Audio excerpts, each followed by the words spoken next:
संस्थापकाय च धर्मस्य सर्वधर्मस्वरूपिणे अवतारवरिष्ठाय रामकृष्णाय ते नमः।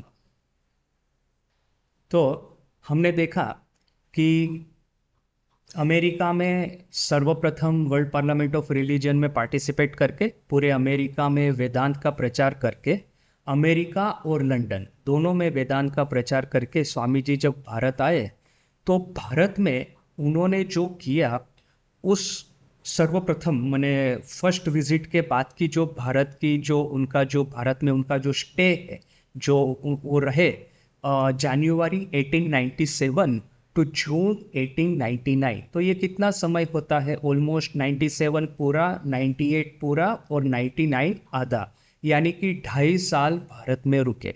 और इस 2.5 साल के दरमियान स्वामी जी ने जो किया उसको हम कितने पीरियड में डिवाइड कर सकते हैं? सर्वप्रथम तो ट्रायम्फ ऑफ द लॉर्ड ऐसा कहेंगे, इसलिए क्योंकि ये एक ऐसा समय था कि जिसमें कि स्वामी जी ने पूरे जिस तरह से अमेरिका में पार्लियामेंट ऑफ रिलीजन के बाद सदर्न और मिड वेस्टर्न स्टेट्स की मुलाकात करके स्वामी जी ने पूरे गांव शहर शहर जा कर के वेदांत के बारे में उन्होंने प्रवचन दिए। एग्जैक्टली वही कार्य उन्होंने भारत में किया।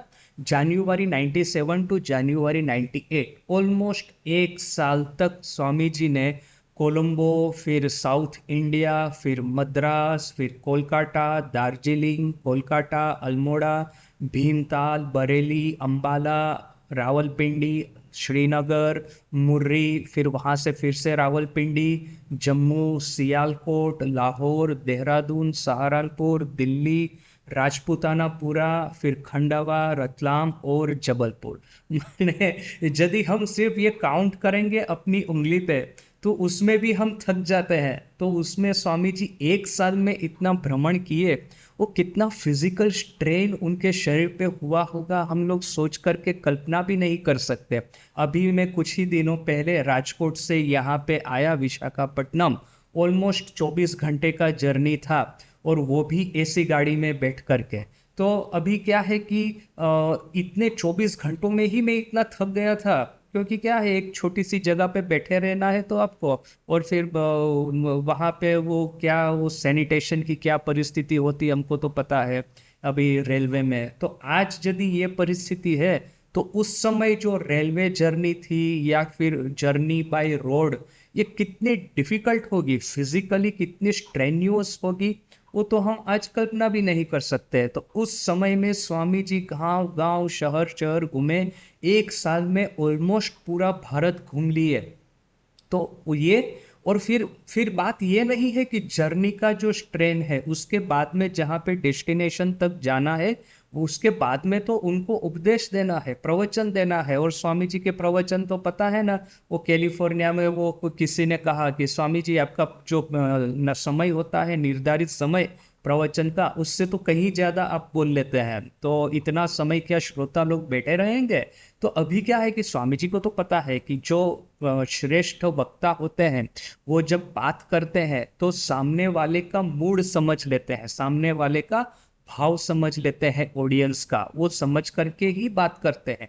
ऐसा नहीं है कि वहाँ पे लोग सो रहे हैं या उन्हें ये हो गए हैं, बोर हो गए हैं, यहाँ पे स्वामी जी बोलते रहे। ऑडियंस के साथ में लाइव कनेक्शन होता है। तो स्वामी जी को तो पता है कि वो जो बोलते हैं सब लोग एकदम स्थिर होकर के मन लगा करके सुनते हैं, ये बात उनको पता है। किंतु अभी जिसने कहा ऐसा तो मिस्टर एलन ऐसा ही कोई था, तो स्वामी जी ने आज कहा अच्छा ठीक है चलो एक काम करना, जब समय समाप्त हो जाता है तुम इस तरह से वो जो उस समय वो जो पॉकेट वॉच आती थी ना, एक छोटी सी चेन होती है, चेन के बाद में एक डायल जैसा होता है, वो कोट के पॉकेट में उसको डाल देते हैं तो डायल जो है वो बाहर रहता है और चेन भीतर में होती है। तो इस तरह से पॉकेट वॉच आती है।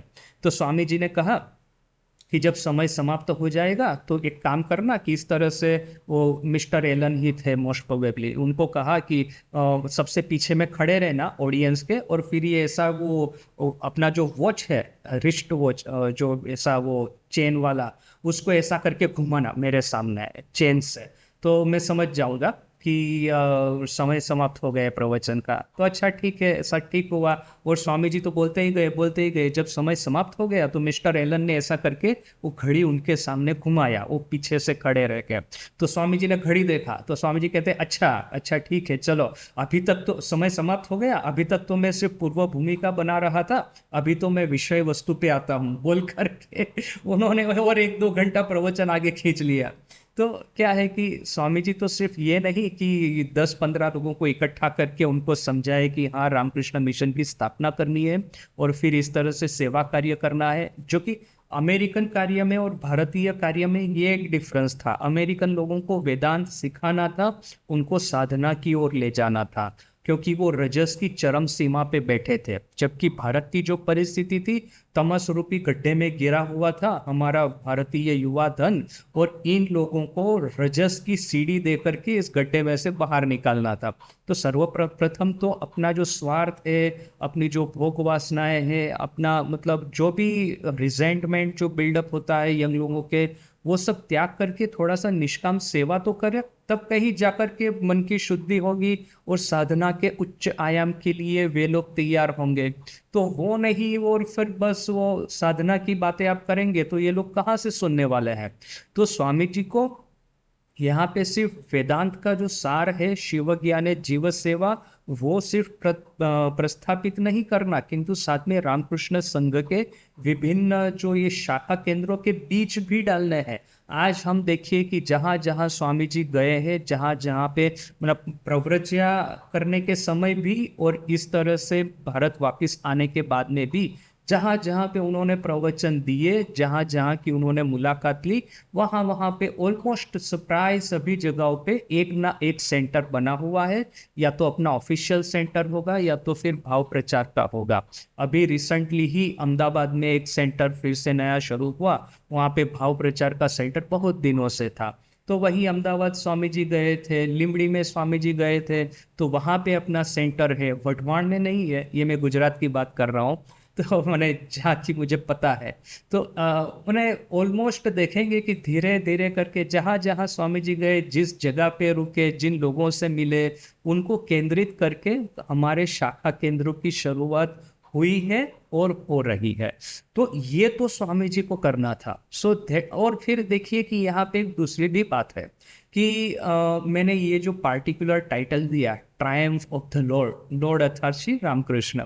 देखिए कि ठाकुर की महासमाधि के बाद में हमको पता है कि ये रामचंद्र दत्त वगैरह कहते थे कि भगवान रामकृष्ण ने तो ऐसा, तुम लोग घर त्याग करके संन्यास धारण करके तपस्या करो, ऐसी तो कोई बात हमको कही नहीं है। उन्होंने कहा है कि कीर्तन करो, कीर्तन में अपना सर्वस्व कुछ भूल जाओ कीर्तन करते करते। तो वो तो हम नगर कीर्तन करते हैं, सुबह को सब गृहस्थ लोगों को इकट्ठा करके चर्चा विचारणा करते हैं ठाकुर के उपदेश के बारे में। मास्टर महाशय ने तो ठाकुर के कथामृत पब्लिश करना उस समय शुरू नहीं किया था, मैंने वो सब चल रहा था। ये रामचंद्र दत्त, फिर ये जो कुछ कुछ लोग थे, सुरेंद्र सेन, इन लोगों ने शुरुआत की थी ठाकुर के उपदेश और जीवनी प्रकाशित करने की, और अपनी दृष्टि से। तो ये सब हम लोग कर रहे हैं, तो ये लोग वराहनगर में क्यों इस तरह से ठाकुर की अस्थियां रख करके उनकी पूजा कर रहे हैं? माने ये एक तरह का विद्वेष, कटाक्षरमय विद्वेष, ये सब यंग गुरु भाइयों के प्रति था, त्यागी सन्यासियों के प्रति। ये कुछ कुछ गृहस्थों का, सभी का नहीं था, कुछ कुछ का था। तो इस समय स्वामी जी का अमेरिका से विश्व विजयी होकर के वापिस आना, दिस इज अ प्रूफ कि ठाकुर ने ये जो त्यागी संतानों को जो कहा था, कॉलेज में पढ़ते हुए लड़कों को अलग से बुला करके उनको जो उपदेश दिया था, और इन लोगों का और एक था, सिर्फ बात ये नहीं है कि संघबद्ध होकर के तपस्या करनी, इन लोगों के पास में और एक महाशक्ति थी, श्री श्री माँ स्वयं। जबकि रामचंद्र दत्त वगैरह माँ को रिस्पेक्ट करते थे कि वो गुरु पत्नी है तो उनको तो रिस्पेक्ट करना ही चाहिए, किंतु श्री रामकृष्ण जैसे कि अवतार है, तो माँ शारदा स्वयं महाशक्ति, आद्याशक्ति, जगदम्बा का ही एक किरण है पृथ्वी के ऊपर में। इस तरह से तो वो स्वीकार नहीं करते थे। मैंने तो एटलीस्ट रामचंद्र के किसी भी बायोग्राफी में या ऐसा मैंने पढ़ा नहीं है कि माँ के प्रति उन्होंने कोई विशेष श्रद्धा व्यक्त की हो। ये सिर्फ स्वामी जी का ही, स्वामी जी ने सबसे पहले माँ को पहचाना था। यहाँ तक कि कुछ कुछ गुरु भाई भी माँ को नहीं पहचान पाए थे, जैसे कि विज्ञानानंद जी महाराज, माँ आई है उस समय, वो शायद ये बेलूर मठ के या तो फिर वहाँ की ही कोई घटना है। माँ आई है कलकत्ता में जयराम बाटी से, तो स्वामी जी ने कहा विज्ञान महाराज को कि जाओ जा करके माँ को प्रणाम करके आओ। तो विज्ञान महाराज गए और फट करके प्रणाम करके वो वापिस आ रहे, देखा कि पीछे में ही स्वामी जी खड़े हैं। बेचारे घबरा गए, स्वामी जी पीछे पीछे आ रहे थे, देख रहे थे कि विज्ञान महाराज क्या करते हैं। फिर बोला कि अरे पेशेंट, साष्टांग प्रणाम करो, ने साष्टांग प्रणाम करो माँ को, क्योंकि वो तो जगदम्बा मने, यदि हम ठाकुर को अवतार मानेंगे तो फिर ठाकुर की जो लीला संगीनी जो होगी वो आद्यशक्ति जगदम्बा क्यों नहीं होगी? वो क्या कोई सामान्य गांव की नारी थोड़ी ना होगी? तो ये जो रिकॉग्निशन था वो सर्वप्रथम स्वामी जी के पास में आया था। देखेंगे कि स्वामी जी ने अमेरिका से जितने भी पत्र लिखे हैं अपने गुरु भाइयों को 1894 के बाद में, बार बार ये बात वो दोहराते हैं कि माँ के लिए एक जमीन की व्यवस्था हो जाए, माँ और उनकी संगिनियों के लिए, तब मैं हाथ छेड़े बाँचवो, बांग्लाते बोलछे, तब मैं सांस मने, तब मैं चैन की सांस लूँगा, मैं जितना भी पैसा लगेगा मैं पैसा भेजने को तैयार हूँ, माँ के लिए कुछ ना कुछ व्यवस्था करो।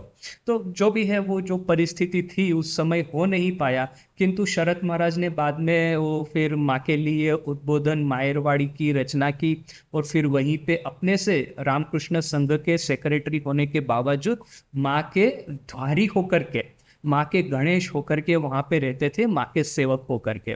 तो ये सब, ये जो स्पेशल कुछ कुछ था इन त्यागी संतानों का, जो कि बाकी कुछ कुछ गृहस्थ लोग हैं, गृहस्थ भक्त है, उन लोगों ने इसको मने इसके बारे में मने मश्करी, हंसी मजाक ऐसा सब करते थे।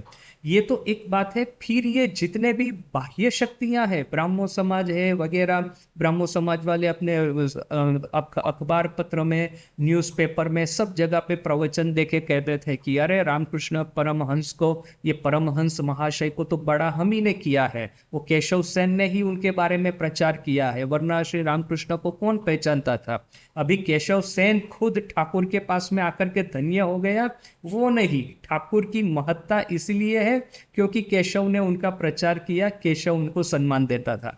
तो ये जो सब लोग थे कि रामकृष्ण संघ यानी कि त्यागी सन्यासी और श्री रामकृष्ण स्वयं, उनको एक तुच्छ ताच्छिल्य करते थे, उनकी अवगणना करते थे, अवहेलना करते थे।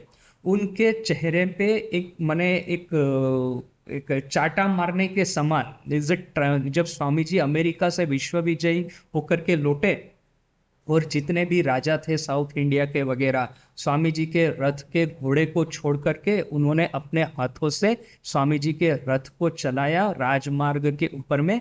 ये दिस इज अ साइन के हाँ, स्वामी जी ने जो कहा और स्वामी जी का जो इंटरप्रिटेशन था ऑन श्री रामकृष्ण, ऑन श्री माँ शारदा देवी, ऑन इन जनरल सन्यासी, मोनेस्टिक ट्रेडिशन, मोनेस्टिक ऑर्डर, ये सब कुछ सही निकला।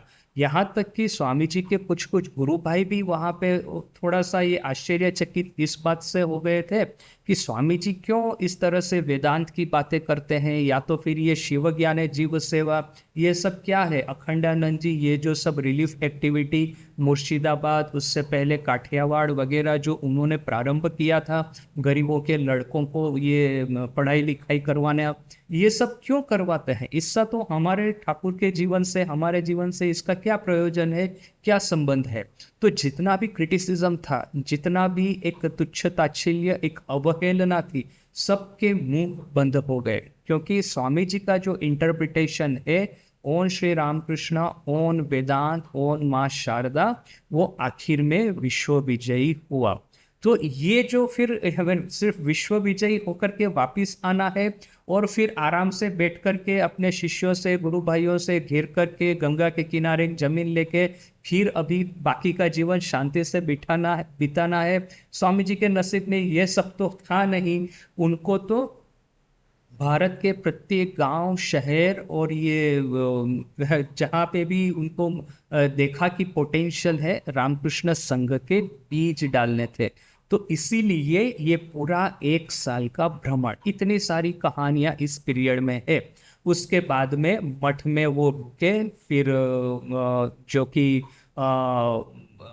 ये 1 जनवरी को उन्होंने रामकृष्ण संघ की, रामकृष्ण मिशन एसोसिएशन की स्थापना की बलराम भवन में, जो कि आज भी हमारे संघ में स्थापना दिवस के रूप में उसको मनाया जाता है। फिर दार्जिलिंग गए, फिर प्लेग रिलीफ स्टार्ट हुआ। ये जो तब तक ये जो उनके जो वेस्टर्न डिसाइपल थे, अच्छा, स्वामी जी के साथ में वेस्टर्न डिसाइपल्स कौन कौन आए थे? सर्वप्रथम मिस्टर एंड मिसिस सेवियर और ये गुडविल, और इसके बाद में ये बाकी के 3 लोग आए, ये जो मिसिस ओलीबुल, जोसेफाइन मैक्लाउड और निवेदिता, ये 3 लोग बाद में आए।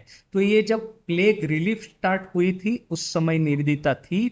निवेदिता और स्वामी जी के शिष्य सदानंद, इन दोनों ने मिलकर के खास करके प्लेग रिलीफ की नेतृत्व उन्होंने किया था। उसके बाद में फिर हिमालय, पंजाब, कश्मीर, पिलग्रिमेज टू अमरनाथ, और फिर से कश्मीर में वापस। ये अमरनाथ जो पिलग्रिमेज है नॉर्थ इंडिया में, training of the western disciples, ये बहुत ही इंपॉर्टेंट पीरियड, क्योंकि यहाँ से निवेदिता की डायरीज शुरू होती है। वांडरिंग्स विद स्वामी विवेकानंद, ये एक किताब है। फिर माई मास्टर, ये जो दूसरी किताब है, master as I saw him, master as I saw him, ये दूसरी किताब है। ये सब किताबों में और निवेदिता के पत्रों में हम एक वेस्टर्न डिसाइपल की दृष्टि से स्वामी जी को देखते हैं। स्वामी जी को देखने के बहुत सारे दृष्टिकोण है। एक पक्का भारतीय, एक पक्का हिंदू वेदांतीन शिष्य स्वामी जी को किस तरह से देखता है, स्वामी जी की बातों को किस तरह से ग्रहण करता है, और स्वामी जी उसको किस तरह का उपदेश देते हैं, वो स्वामी शिष्य संवाद में मिलेगा शरद चंद्र चक्रवर्ती को पढ़ करके। और वेस्टर्न डिसाइपल को स्वामी जी किस दृष्टि से देखते हैं, स्वामी जी उनको किस तरह का उपदेश देते हैं, ये निवेदिता को पढ़ करके समझ में आएगा। ये जो 2 किताब है, master as I saw him और ये शरद चंद्र चक्रवर्ती का स्वामी शिष्य संवाद, ये दोनों साथ साथ में पढ़ेंगे तो हमको कितना एक बड़ा कॉन्ट्रास्ट समझ में आएगा। और तीसरा एक है कि ये जो स्वामी जी के जो लेटर्स टू हिज गुरु भाई, अमेरिका में रहते रहते अपने गुरु भाइयों को बंगाली में जो कुछ लेटर्स लिखे स्वामी जी ने, उससे पता चलेगा कि स्वामी जी अपने गुरु भाइयों को किस तरह से शिक्षा देते हैं, उनको किस तरह से ट्रेन करते हैं। और फिर ये मद्रासी डिसाइपल्स, ये उन लोगों को स्वामी जी कैसे ट्रेन करते हैं। यानी कि सभी के दृष्टिकोण से आप स्वामी जी को देखिए, कितने विभिन्न विभिन्न एस्पेक्ट है। जैसे कि एक हीरा होता है ना, जिसके कि 1000 मतलब 1000 फेसेट्स होते हैं। जो हीरे का वो जो एक ये होता है, वो जो पार्ट, उसको फेसेट कहते हैं। तो 1000 फेसेट माने वो जो बड़े बड़े हीरे होते हैं उसमें इतने सारे फेसेट्स होते हैं। जैसा जैसा आप हीरे को गोल गोल घुमाएंगे, प्रत्येक फेसेट से डिफरेंट डिफरेंट कलर का वो दिखेगा आपको प्रकाश। तो स्वामी जी भी इज लाइक ए सहस्त्र दल पद्म, एक एक दल जो है उसमें एक एक नई बात है विभिन्न विभिन्न लोगों के लिए। तो इस तरह से कॉन्ट्रास्टिंग स्टडी मैंने कुछ कुछ किया है, कुछ अच्छे इंसाइट्स भी है, एक बार शेयर करेंगे साथ में बैठ के कि निवेदिता को कैसे समझाते हैं। और ये शरद चंद्र चक्रवर्ती को, शरद चंद्र चक्रवर्ती अर्थात कि एक जिसको कहते हैं ना बिल्कुल ऑर्थोडॉक्स ब्राह्मीण कुल में उसका जन्म हुआ था। और निवेदिता है, शी इज अ रेबल, माने किसी भी तरह के नियम कानून में वो बंधित नहीं है। यहाँ तक कि ब्रिटिश राज को भी वो माने उसके ऊपर में उनके साथ में वो भिड़ जाएगी, उनके साथ में झगड़ा कर लेगी। तो ये जो एक है rebellious nature, western educated, highly talented, और ये है कि अपना एक ऑर्थोडॉक्स, एक सुंदर एक घटना है कि स्वामी जी दोनों को लेकर के कहीं पे जाते हैं, निवेदिता है और शरद चंद्र चक्रवर्ती है। देखिए कि कितना कॉन्ट्रास्ट है। तो स्वामी जी ने कहा है कि इसके साथ में वो जो तो कुछ किसी ने नाश्ता लाया खाने के लिए, तो स्वामी जी ने इसको बोला शरद चंद्र को कि बैठो नाश्ता करो हमारे साथ में।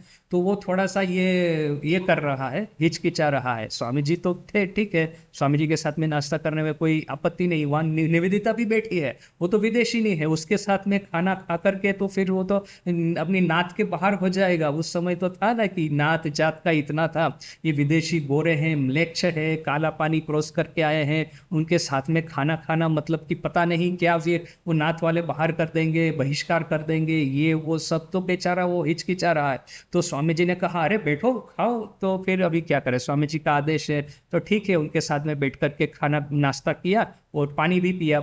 अभी मठ में वापस जाने के बाद में स्वामी जी ने सबको कहना शुरू किया कि ये जो बामुन है, बामुन का लड़का, ये ब्राह्मण का लड़का, इसने निवेदिता के साथ में बैठ के पानी पिया है, ये नाक बाहर हो गया है, अभी अभी इसका कुछ होने वाला नहीं, देखो अभी क्या होता है वो घर जाने से। तो फिर सब लोग, क्योंकि क्या है कि वो शरद चंद्र थे ऐसे थोड़े से, हम वैसे तो स्वामी जी के प्रति बड़े ही निष्ठावान थे, किंतु क्या है ना कि वो एक फनी नेचर होता है ना, सब लोगों को पता है कि ये इस बात का, इसको बड़ा सेंसिटिव है इस पार्टिकुलर बात के बारे में, तो इसको फिर वे लोग उसी बात को लेकर के उनकी मजाक करेंगे, तो सब लोग इनकी मजाक करना शुरू कर दिए।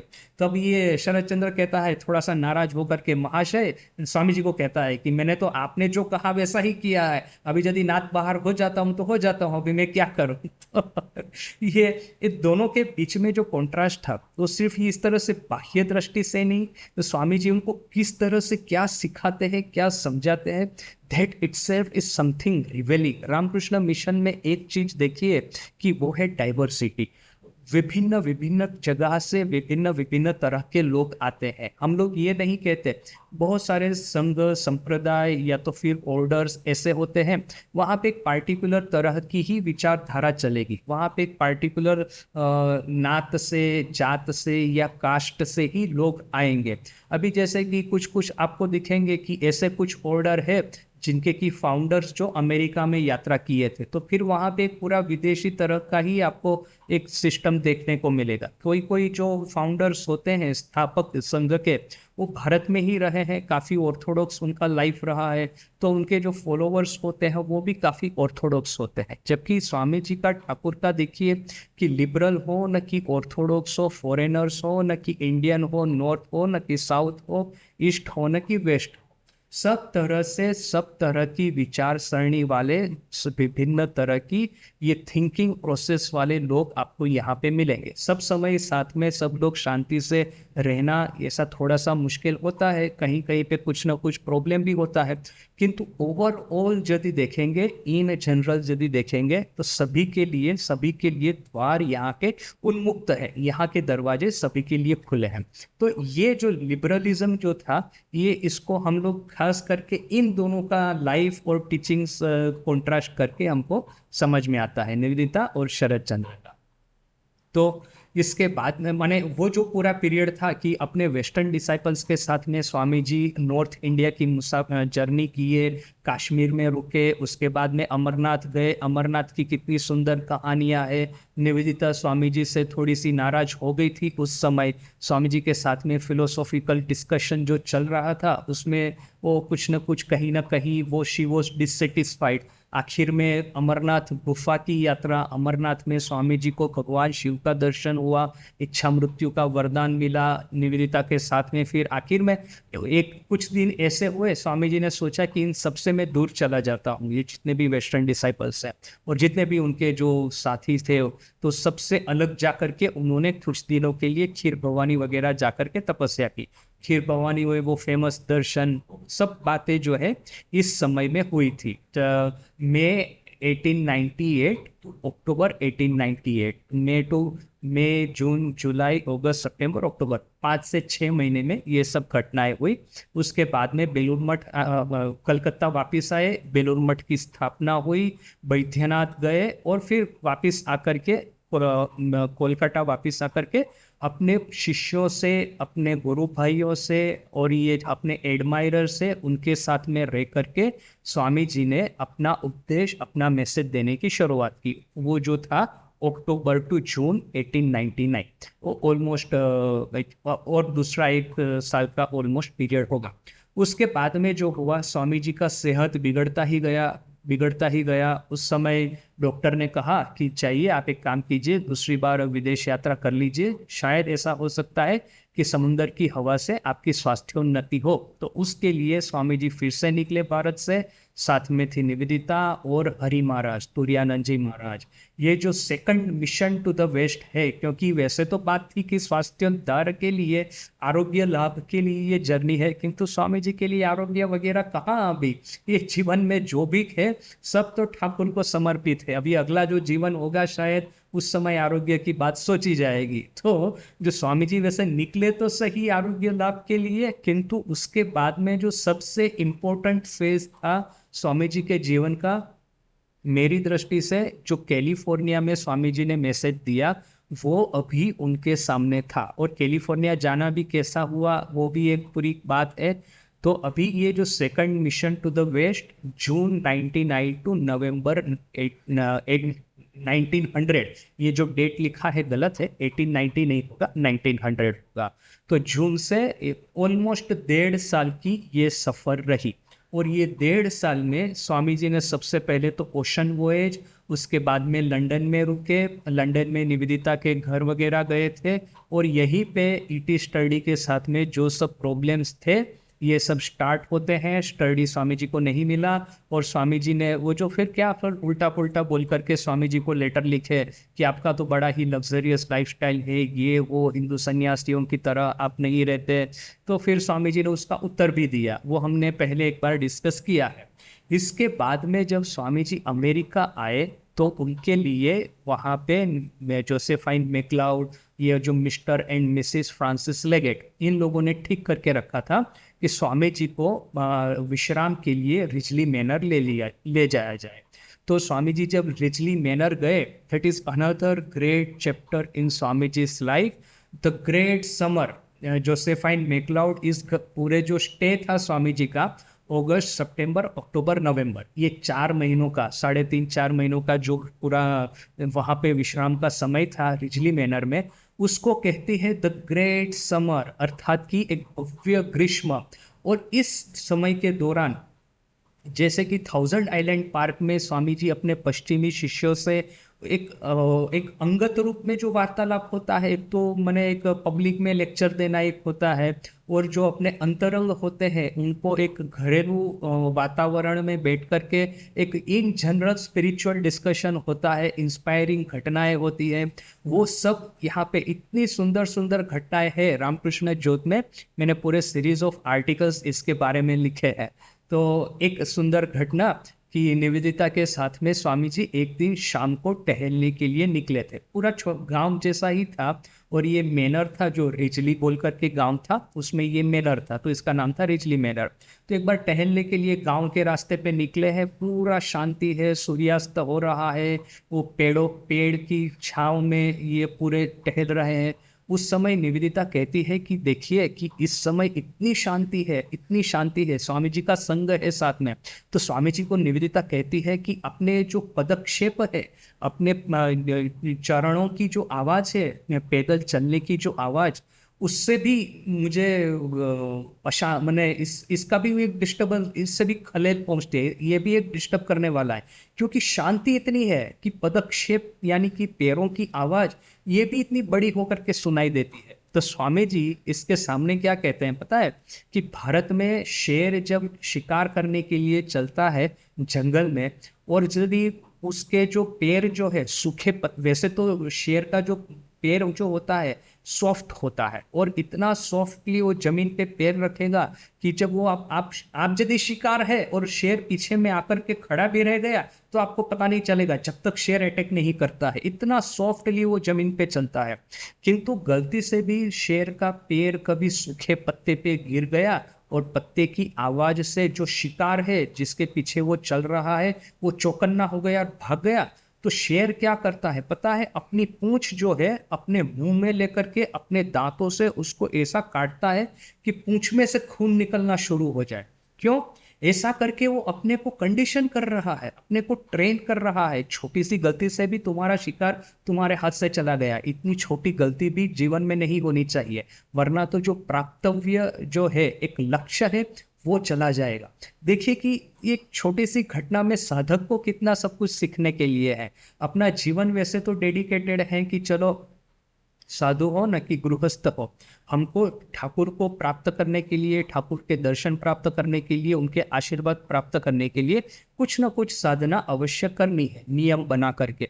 अभी ये नियम में यदि व्यतिक्रम होता है तो हम लोग बिल्कुल आलसी की तरह, खास करके मैं, अच्छा ठीक है चलो अभी नहीं हुआ तो नहीं हुआ, कल देख लिया जाएगा। सुबह को मंगल आरती से वापस आने के बाद में मैंने ठीक किया है कि ठाकुर की कोई ना कोई किताब में पढ़ूंगा। अभी आजकल जैसे कि मैं लीला प्रसंग पढ़ रहा हूँ, किंतु कभी कभी ऐसा लगेगा कि अरे अभी इसको छोड़ो, चलो कुछ अच्छा सा वो भजन वगैरह सुन लिया जाए, या तो फिर थोड़ा सा वॉकिंग कर ले। किताब पढ़ना नहीं हुआ जो कि मुझे पढ़ना चाहिए था, तो फिर अभी आज नहीं हुआ तो कल होगा, कल नहीं होगा तो परसों होगा। ऐसा करके जो अपने में जो तमस है, आध्यात्मिक तमस, कितना गहराई से डूबा हुआ है, उस समय हम अपने को ये नहीं कहेंगे कि हाँ चलो आज मैंने ठीक किया था, ये किताब पढ़नी है, नहीं पढ़ा तो आज का ब्रेकफास्ट में स्किप कर लेता हूँ। मैं अपने को पनिश करता हूँ, जिससे कि मेरे माइंड में ये संस्कार बैठ जाए, ये इम्प्रेशन ठीक ठीक बैठ जाए कि जो भी नियम बनाया है उसका व्यतिक्रम होने से पनिशमेंट किसी न किसी तरह की होनी ही चाहिए। वरना तो ये जन्म जन्मांतर की, ये जन्म मृत्यु जरा व्याधि की यात्रा चलती ही रहेगी, चलती ही रहेगी, इसका अंत ही कहीं नहीं आएगा। तो इसके लिए जो अपने को सेल्फ कंडीशन करना चाहिए, वो कैपेसिटी अपने में है ही कहाँ। यदि कोई उत्तम गुरु के साथ में सानिध्य में रहते होते और गुरु यदि अपने को पनिश करते हैं कि हाँ, जैसे कि स्वामी जी ने बेलूर मठ में नियम बनाया कि यदि आपने ये नहीं हुआ, आपसे मंगल आरती में उठना नहीं हुआ, मंगल आरती अटेंड नहीं कर पाए, तो भिक्षा करके आपको खाना खाना है। तो ऐसा जो नियम बनाने वाले तो अभी तो रहे नहीं है, यदि बनाएंगे तो हम लोग सुनेंगे भी नहीं उनको। तो ये एक सेल्फ कंडीशन जो करना है अपने को, वो कैपेसिटी भी तो अपने में नहीं है, किंतु वो शेर में है। वो शेर देखिए कि उसको पता है कि उसके पैरों से थोड़ी सी भी आवाज हुई तो वो उस दिन भूखा रहेगा। क्यों? क्योंकि आवाज से जो शिकार है चौकन्ना होकर के भाग जाएगा और उसको आहार नहीं मिलेगा। और यदि शेरनी है तो उसको तो आहार नहीं ही मिलेगा, उसके जो बच्चे हैं वो भी बेचारे भूखे रहेंगे। यानी कि अपने को इस तरह से ट्रेन करना है कि जिससे कि छोटी से छोटी गलती भी ना हो। तो वो यदि हम अपने जीवन में थोड़ा सा भी इस तरह के टीचिंग्स को उतार पाए तो भी कितनी बड़ी बात होगी। तो वो एक घटना है। और दूसरा है कि स्वामी जी को उस समय आइसक्रीम बड़ा पसंद था। तो अभी क्या है कि सब लोग एक साथ में खाना खाने के लिए बैठते हैं रिजली मैनर में। तो आइसक्रीम अभी क्या है कि स्वामी जी का तो कैसा है, अपने मूड पे थे, विश्राम लेने के लिए भी आए थे थोड़ा सा। तो अभी जब भी इच्छा हुआ खाना खाने के लिए आएंगे, इच्छा हुई तो वो टेबल छोड़ करके, डिनर टेबल छोड़ करके खड़े होके चले भी जाएंगे। अभी जितने भी गेस्ट थे वहाँ पे, उन सब की इच्छा थी कि स्वामी जी वहाँ पे बैठे, कुछ ना कुछ बात करें। और यदि बात नहीं भी करते हैं, शांति से बैठते भी हैं, तो उनके सानिध्य का जो पावन आनंद जो है वो सब ग्रहण करें। तो अभी स्वामी जी खड़े होके चले जाएंगे तो सभी लोग थोड़ा सा डिसअपॉइंट हो जाएंगे। तो जो बेटी लेगेट थी वो भी बड़ी चालाक थी। वो क्या करती थी, ऐसा लगा कि हाँ अभी स्वामी जी आधा छोड़ करके खड़े होके चले जाने वाले हैं, तो वो अनाउंस करेगी कि हाँ अभी क्या है कि खाने के बाद में सबको आइसक्रीम दिया जाएगा। तो जैसे ही स्वामी जी अभी खड़े हुए कुर्सी से और आइसक्रीम की बात सुने, फिर आराम से बैठ जाएंगे। अच्छा आइसक्रीम है तो फिर मैं वेट करता हूँ। यानी कि देखिए कि बचपना, ऐसा नहीं है कि आइसक्रीम खाने का लोभ, किंतु एक बचपना है ठाकुर का, है ना, कि वो बर्फ खाने की एक उनकी एक बड़ी एक हैबिट हो गई थी। जो भी कलकत्ता से आएगा ठाकुर के लिए बर्फ लेकर के आएगा। ठाकुर एक दूसरी घटना है, एक उसमें बास्केट में ठाकुर जलेबी लेकर के बैठे हैं। तो एक 5 साल का ने कि ऐसा बच्चा एक ठाकुर के कमरे में प्रवेश किया। अभी ठाकुर का एकदम बिल्कुल बच्चे जैसा भाव हो गया इमीडिएटली। और जैसे एक छोटा बच्चा, उसको आप मिठाई दे तो वो कैसा अपने से अकेले खाना चाहेगा, अपने मित्रों के साथ में शेयर नहीं करना चाहेगा। बिल्कुल वैसे ही बालक भाव में आकर के ठाकुर ने ये जो बास्केट थी, वो जो जलेबी की, अपने पीछे में छुपा दी और बिल्कुल समाधि में मग्न हो गए। चेहरे का भाव जैसे कि बिल्कुल 5 साल के परमहंस बच्चे के जैसा। तो ये तो सब इन लोगों की एक लीला है, एक बचपना है। जिसका कि हम लोग इस तरह की लीला का आस्वादन लेते हैं। वरना तो सभी लोग यदि सब समय धीर गंभीर रह करके फिलोसॉफी के बारे में बात करेंगे तो आध्यात्मिक जीवन का आनंद कौन लेगा? आध्यात्मिक जीवन में सब लोग थोड़ा सा ये होकर के डिप्रेस आधे लोग रह जाएंगे। कोई कोई स्वामी जी को अमेरिका में पूछता था, स्वामी जी आप धर्मगुरु है फिर भी आपके भीतर भी जोवियलिटी, इतना आनंद क्यों है, इतना उत्साह क्यों है, आपके चेहरे पे ये हास्य की रेखा क्यों सब समय रहती है? तो स्वामी जी ने कहा कि मेरा पेट में थोड़ी ना दर्द हो रहा है कि सब समय मैं मुंह बिगाड़ करके घूमूं। मैं तो आनंद का संतान हूँ, अमृतस्य पुत्राः वयम, इसीलिए तो मेरे भीतर में इतना उत्साह है, इतना जोवियलिटी है, इतना एंथुजियाज्म है। तो ये जो स्वामी जी कहता है, ये कितनी सारी विभिन्न दृष्टि से एक शिक्षा मिलती है हमको कि आध्यात्मिक जीवन इज नॉट सिर्फ के कुछ कुछ बड़े ही सीरियस गंभीर लोग होकर के बैठ करके या तो फिर वो माला वो जपते रहेंगे न कि ऐसी गंभीर बातें करेंगे, ऐसा नहीं है। It's a full of fun and enthusiasm. हालांकि एक ही बात याद रखनी है कि इन सबके भीतर में वैषयिक आनंद का एक तिनका एक ये भी नहीं है, not a single drop of worldly pleasure, ये एक याद रखना है। क्योंकि ये स्वामी जी का ये आइसक्रीम के प्रति प्रेम हो न कि ठाकुर का ये जलेबी के प्रति प्रेम हो, ये तो इस प्रेम के लिए उन्होंने कोई सांसारिक कार्य किया हो ऐसा तो नहीं है। वो जो अपने सहज रूप से जो आता है वो आता है, इसको वे लोग ग्रहण करते हैं और साथ में कितना सब कुछ इन रिटर्न देते हैं। स्वामी जी को एक छोटे से आइसक्रीम के कप के लोभ में बिठा करके रख दिया तो इसके सामने जो स्वामी जी ने जो आध्यात्मिक वार्तालाप किया और सिर्फ हंसी मजाक भी किया, तो जितने भी लोग डाइनिंग टेबल पे बैठे थे उन सभी का जीवन हमेशा के लिए परिवर्तित हो जाएगा। यानी ये सिर्फ आइसक्रीम के बदले में स्वामी जी ने कितने लोगों का लाइफ ट्रांसफॉर्म किया है वो भी सामने हमको देखना है। तो ये सब घटनाएं हुई रिजली मैनर में द ग्रेट समर उस समय एकाएक। और हम लोग फॉर्चुनेट इसलिए है कि उसी समय मिसिस ओलीबुल की जो लड़की थी ओलिया वो बीमार हो गई, तो ये जोसेफाइन मैक्लाउड और निवेदिता वहाँ पे थी। प्रतिदिन मिसिस ओलीबुल को पत्र लिखती थी बड़ा ही डिटेल में कि वहाँ पे स्वामी जी के साथ में क्या वार्तालाप हुआ, क्या घटनाएं हुई वगैरह वगैरह। तो ये बेनिफिट हमको मिल गया कि ऑन वन हैंड अनफॉर्चुनेट घटना है और ऑन दी अदर हैंड ये भी एक है कि चलो कि प्रतिदिन का एक विस्तृत हमको ये डिस्क्रिप्शन मिलता है। उसके बाद में जब ओलीबुल वापिस मैंने ओलीबुल रिजली मैनर आ पाई आखिर में उनकी लड़की स्वस्थ हो जाने के बाद में, उसी समय एक दूसरा समाचार आया कि मिस जोसेफाइन मैक्लाउड का भाई कैलिफोर्निया में बीमार है। तो जोसेफाइन मैक्लाउड कहती है कि अभी तो मुझे वहाँ पे जाना ही पड़ेगा, उसकी संभाल रखने वाला पता नहीं कौन है वहाँ पे। तो स्वामी जी को बुलाया, वहाँ पे रखा रिजली मैनर में। इतना उसके भीतर में था कि स्वामी जी का पावन सानिध्य प्राप्त होगा, वो सब छोड़ करके किंतु वो एकदम सोल्जर की तरह वो वहाँ से चली गई। स्वामी जी ने कहा भी सही कि देखिए कि हाउ जोसेफाइन जो बोल करके कहकर पुकारते थे स्वामी जी, जो के भीतर में कितना फोर्टिट्यूड है, कितना रेजिलियंस है, कितना स्ट्रेंथ है।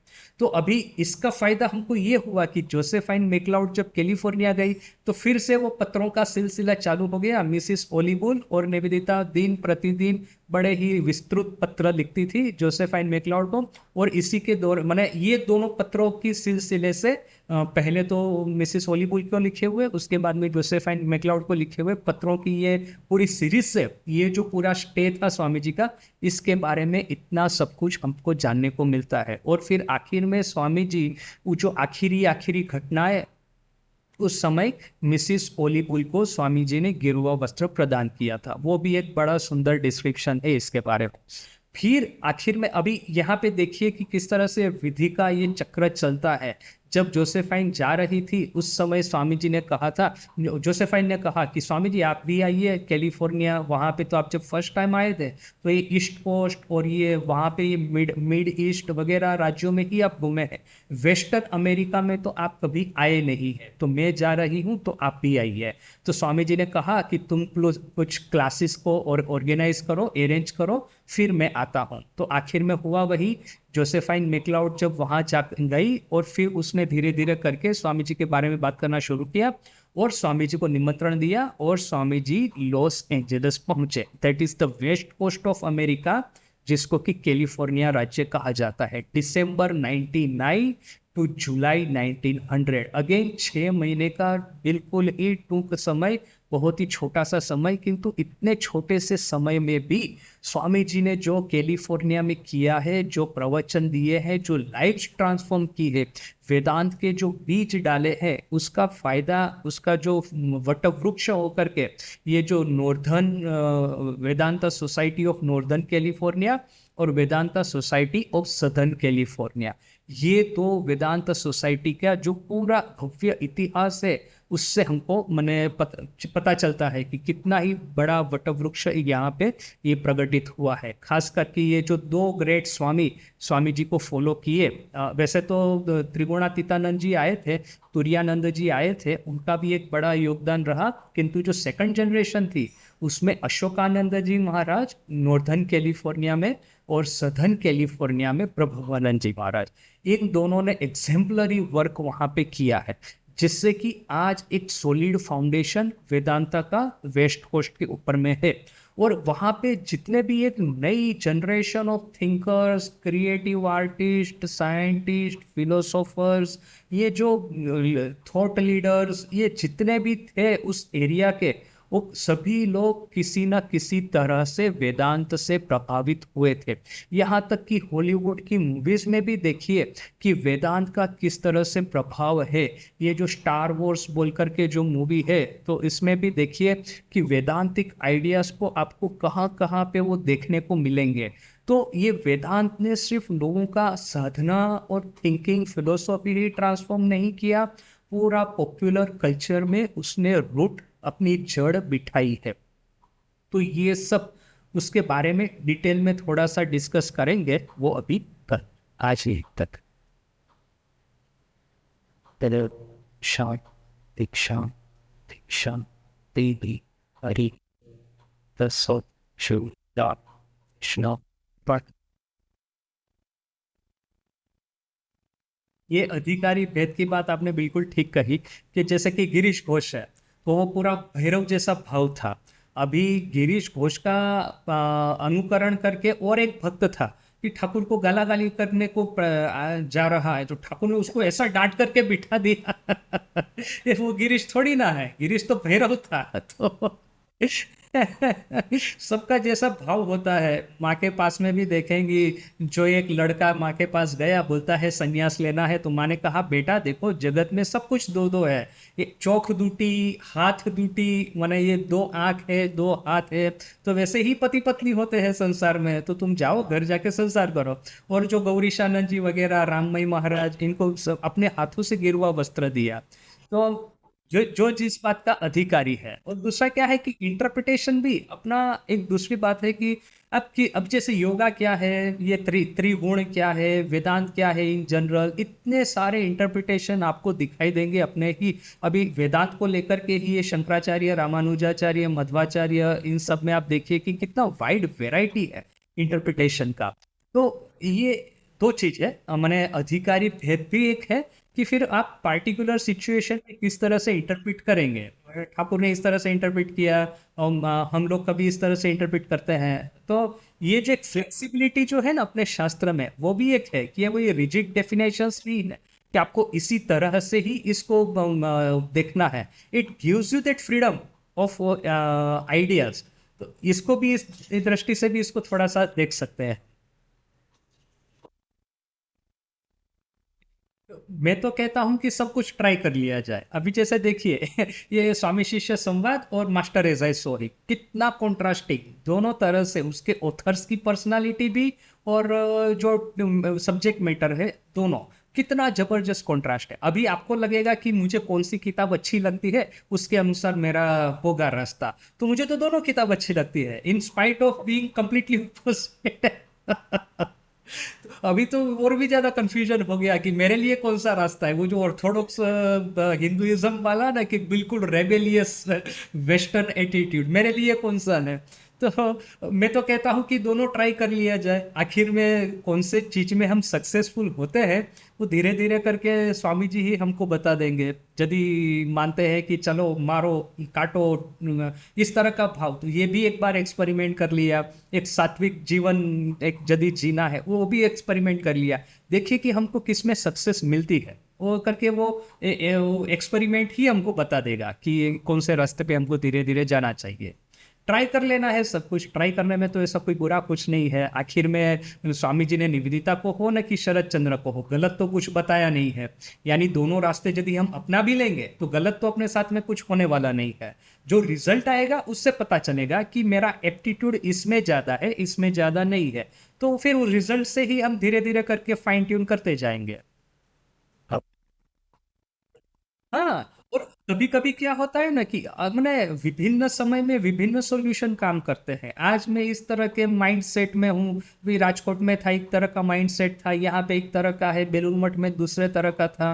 तो नॉट नेसेसरी कि एक ही साधन पद्धति सब जगह पे चलेगी। तो वैविध्य है इसीलिए क्योंकि विभिन्न समय में विभिन्न माइंड सेट में विभिन्न सिचुएशन में अपने पास में रेंज ऑफ ऑप्शंस अवेलेबल हो, और फिर एक के बाद एक ट्राई कर लेना है। अहित तो कुछ होने वाला नहीं है। वही है कि रिजल्ट किसी का ज़्यादा मिलेगा, किसी का कम।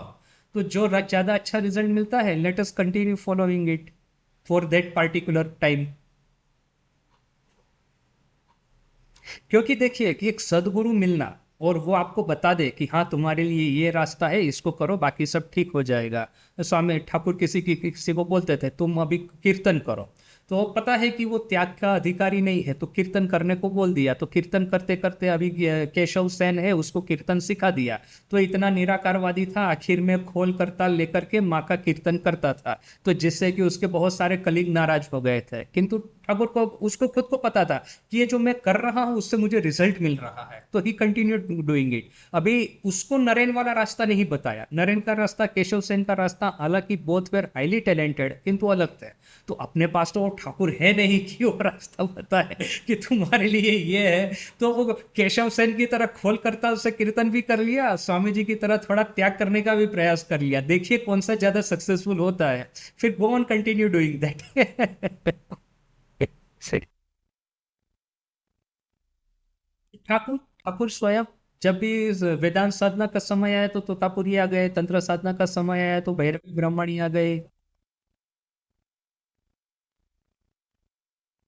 अब जैसे कि विरजानंद जी महाराज, पहले भी हमने डिस्कस किया था कि उनकी मैंने वो जो ये थे अपने रामचंद्र दत्त, वो क्या करते थे कलकत्ता में, वो दीवारों पे लिख दिया था कि हम लोग नगर कीर्तन करने वाले हैं इस समय पे। तो वो पहली पहली जो एक डिजायर प्रकट होता है स्पिरिचुअल, तो उनके पास में गए काकुड़गाछी में। काकुड़गाछी जाकर के ऐसा पता चला कि जैसे कि रामचंद्र दत्त ही ठाकुर के प्रधान सेवक थे, शिष्य थे, उन्होंने ही ठाकुर को ठीक ठीक समझा था। किंतु फिर वो अपने मास्टर महाशय को भी देख रहे हैं और भीतर से एक आकर्षण होता है कि कितना शांत सौम्य स्वभाव है। जब छुट्टी होती है या रिसेस होती है तो अपनी छत पे जाकर के पता नहीं डायरी में से कुछ पढ़ते हैं। अभी मास्टर महाशय तो वो रामचंद्र दत्त की तरह दीवारों पे वो जो एडवर्टाइज नहीं करते थे कि हाँ मेरे पास में हो, मैं तुमको सिखाऊंगा। किंतु उनका जो प्रभावशाली व्यक्तित्व था उसी से आकर्षित होकर के उनके पास में गए।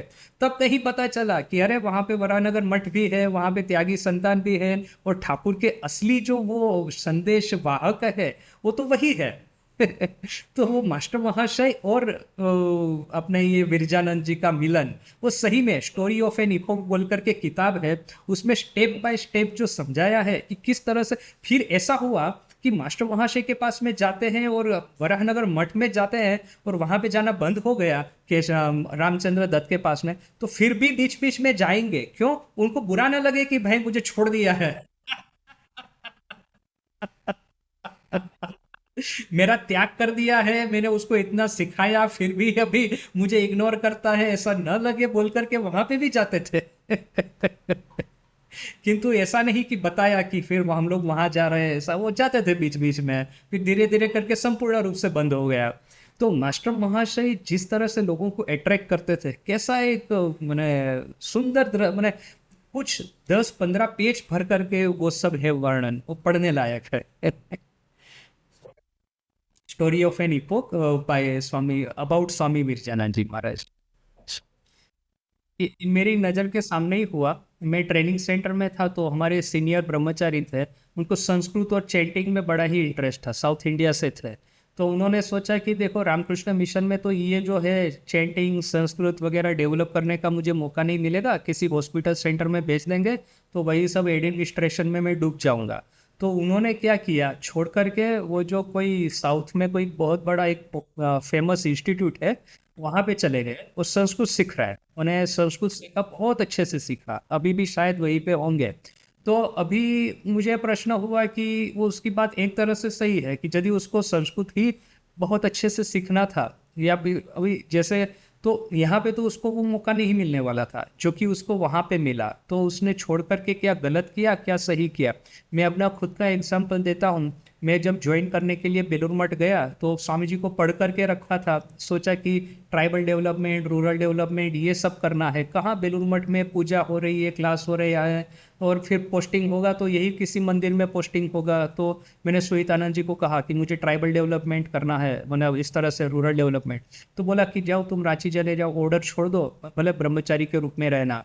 तो कोई पार्टिकुलर एम जो कि रामकृष्ण मिशन में न हो फुलफिल, उसके लिए छोड़ करके जाना, वैसा तो मैंने खुद किया है, नज़रों से देखा भी है। और रीज़न भी बहुत सारे हैं, वो ट्राइबल डेवलपमेंट हो, न कि ये संस्कृत सीखना हो, या तो फिर एक ऐसे गुरु की presence, live presence, inspiring presence जो कि अपने जीवन को एक बल प्रदान करे। तो मुझे लगता है कि इसमें गलत कुछ नहीं है, क्योंकि श्री रामकृष्ण और श्री रामकृष्ण संघ इन दोनों को हमको इक्वेट नहीं करना चाहिए। यदि हम ऐसा बोलेंगे कि रामकृष्ण संघ represents, Ramakrishna Sangh is the only representative of Shri Ramakrishna, तो हम फिर वही गलती करेंगे जो कि बाकी सब धर्मों ने किया है कि चर्च को फॉलो करो वरना तो आपको फिर हम श्राप देंगे, ये करेंगे वो करेंगे। We are the middle man between Jesus and devotee. ऐसा तो नहीं है कि अब भी Ramakrishna Sangh should never claim that we are the middle man और हमारे थ्रू ही श्री रामकृष्ण के पास जाया जाएगा।